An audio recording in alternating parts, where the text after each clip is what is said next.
What's good, YouTube? It's your boy, Blue Blood Sports TV, back at y'all with another one.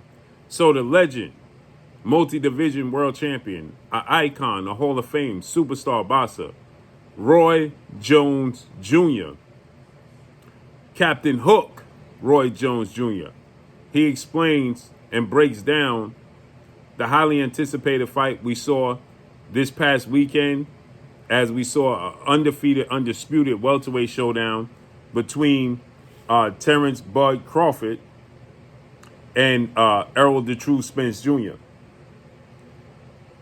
We saw Terrence Bud Crawford versus Errol Spence Jr. Errol Spence Jr. was the undefeated unified three-belt WBA, WBC, IBF welterweight world champion superstar boxer who was widely considered by many to be top two, if not number one, definitely top five pound for pound best fighters in the world, with a record of 28 wins, no loss, no draw, 22 wins by way of knockout. Terrence Bud Crawford was the three-division world champion, former junior welterweight undisputed world champion, and was the reigning WBO welterweight world champion superstar boxer who was widely considered by many to be number one best pound for pound fighter in the world in Terrence Bud Crawford. Terrence Crawford came into the fight with 39 wins, no loss, no draw, 30 big wins by way of knockout, 35 years of age, 5'8" with a 74-inch arm reach.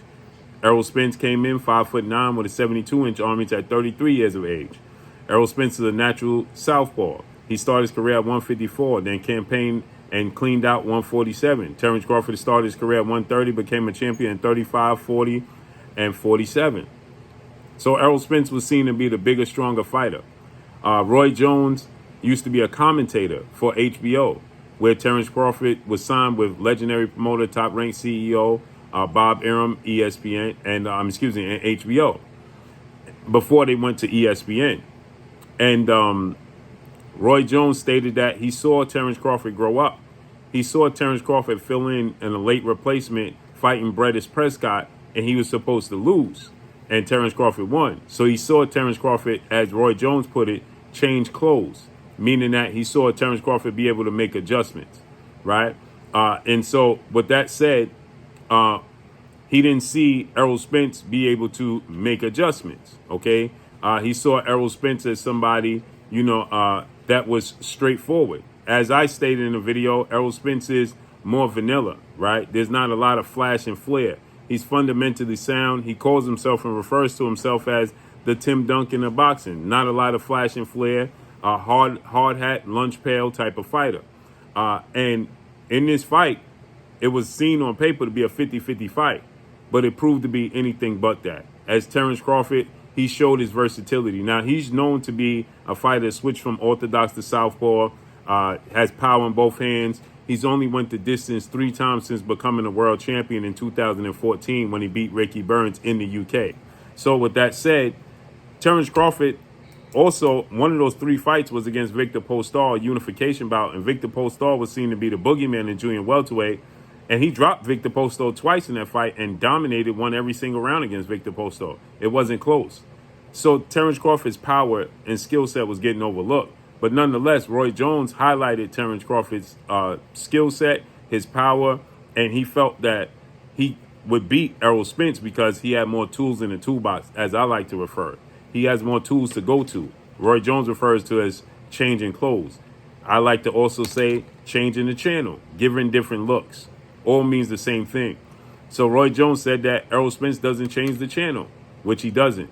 Errol Spence is a come forward, extremely high work rate, extremely fundamental and disciplined type of fighter.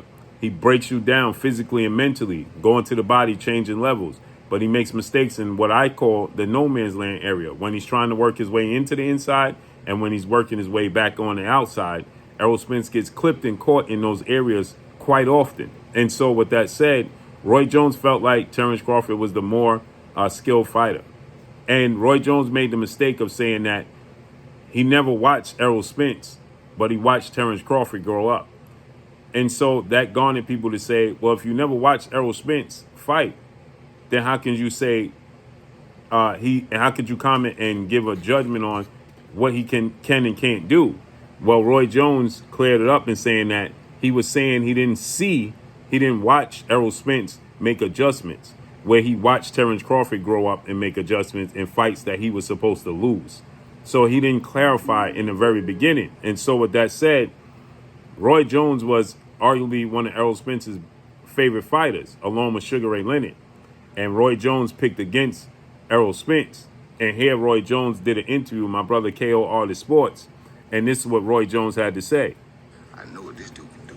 I ain't never seen this dude do what I seen this dude. So Dallas, something not the whole Dallas, but some people in Dallas start saying this, that, and the other. Then Earl, I saw him one time when I fight in Dallas. I want to shake your hands. Nah, I ain't shake your hand. Okay, cool. You know what I'm saying? Then another guy told me, say, yeah, you used to be his favorite fighter, but when you say you thought Bud could beat him, he didn't like that. Okay, I understand that, but the fact of the matter, you should have asked me, why do I think Bud can beat you? You should have asked me, what can you do to help maybe bring you closer? Because I would have told you, because that's just who I am. You understand me? But I watched Bud grow up on HBO. I know what Bud can do. Bud's first fight on HBO, they were there on Red Field realize. All Earl fights that Earl had to have, Earl was expected to win them. Bud's first fight on HBO, he came for Prescott, who had just knocked out Amir Khan. He was not supposed to beat Breakers. You understand me? I've been watching Bud prove himself since way back then. So even if y'all got common opponents, you beat your common opponents the same way. He couldn't beat him the same way. He had to do different things to beat him. He probably could have beat him the same way, but that's not how he fights. He fights with a multi-dimensional step. Multi-dimensional step. He don't fight you one way. He keep chaining up so you can't catch him what he's doing, which is a smart day. So my simple comment was that I've seen him more than I've seen him. I've seen him change clothes more than I've seen him change clothes. If they fight, I know he can change clothes. I don't know that he can change clothes. And as we saw, he couldn't change clothes. And it's even worse now because now you had an accident where he got thrown from a car doing an excess of 120 miles an hour. So you're definitely not going to be able to change clothes. That's all that was. No hate, just to be the fact. What do you think about? So he said that, it was no hate. It was just the fact that he was changing clothes, right? He could change clothes. And so that, meaning he could change the channel, he could give different looks. And that Errol Spence just didn't have the ability to do that, right? Or just didn't do that. And so Errol Spence wasn't happy with that. And so now when KO asked him even further, do you think about the rematch and him going to 54? He says that Errol Spence is always going to struggle with pure boxers and movers because he just don't make adjustments. He don't change clothes. Same thing Antonio Tarver was stating when Antonio Tarver was stating that Errol Spence simply does not get his head off the line. He leaves his head on the line and he gets counted, point blank and period. So Roy Jones says that in a rematch with Terrence Crawford, it's more than likely going to play out the same way because, well, he simply does not make adjustments. He said that he can become a world champion, that being Errol Spence, at 154, doing what he does. But if he runs into another boxer that can move and make adjustments, he's going to run into the same problem once he goes up to 154, and definitely going to run into the same problem he rematches Terrence Crawford, even if it's at 154 pounds.